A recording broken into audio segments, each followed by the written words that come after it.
Disgraced former Harvard president Larry Summers will no longer teach his economics class following bombshell revelations that he communicated extensively with Jeffrey Epstein.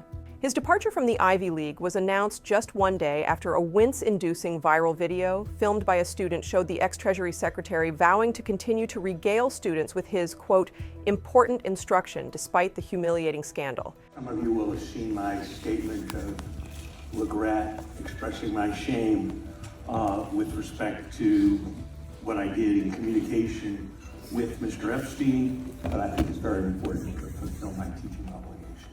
Summers' leave as director of the Mossavar Rahmani Center for Business and Government at the Harvard Kennedy School, a role he's held since 2011, is effective immediately, the Harvard Crimson reported.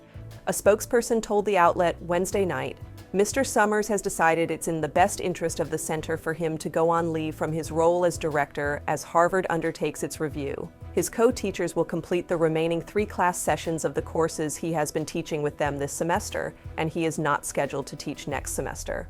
This all comes as Harvard University probes the freshly released batch of emails between the convicted pedophile and Summers, as well as others connected to the university, the Harvard Crimson and Boston Globe first reported.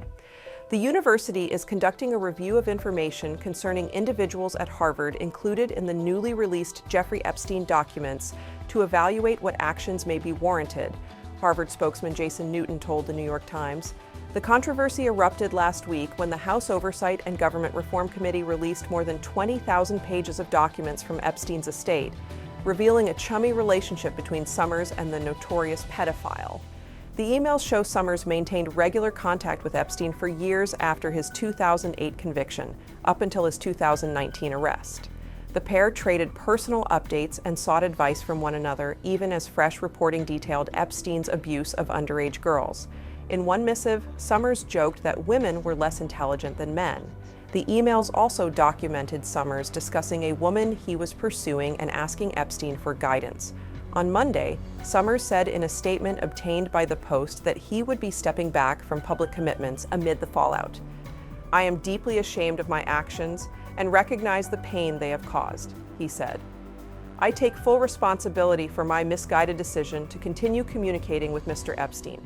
Summers explained that stepping away from his public commitments at Harvard is part of a broader effort to rebuild trust and repair relationships with the people closest to him, but that he would continue to fulfill his teaching obligations at the Ivy League. At the time, he gave no indication he would be stepping down from his long-held professor role, despite mounting pressure on the university to cut ties with Summers, including from Massachusetts Senator Elizabeth Warren.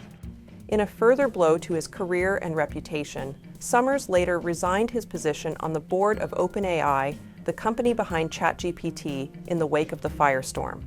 The New York Times also opted not to continue its relationship with him. The newspaper reported that his 1-year opinion contract will not be renewed in light of the emails. Summers served as the Secretary of the Treasury under President Bill Clinton and as the Director of the White House National Economic Council under President Barack Obama. He has taught economics at Harvard dating back to 1983 and led the university from 2001 to 2006.